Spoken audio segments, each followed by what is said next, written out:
గుంటూరుకి సంబంధించి ఒక విచిత్రమైన పరిస్థితి. వైద్యులు ధరించే తెల్ల కోటు, మెడలో స్టెతస్కోప్తో ఒక నకిలీ వైద్యురాలు జీజీహెచ్లో హల్చల్ చేసింది.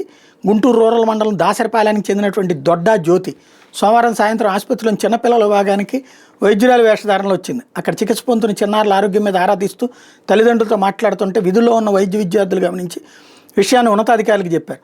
భద్రతా సిబ్బంది ఆమెను పట్టుకుని పోలీసులకు అప్పగించారు. ఆమెతో ఉన్న వంశీ అనే వ్యక్తిని కూడా పోలీసులు అదుపులో తీసుకున్నారు.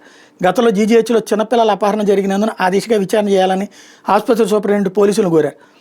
అయితే ఈ అమ్మాయి ఏం చెప్తోంది, తనకు వైద్య వృత్తిలోకి రావాలనే కోరిక నెరవేరకపోవడంతో మానసిక ఒత్తిడికి గురయ్యాను, అందుకని ఆసుపత్రికి వచ్చానని చెప్తోంది.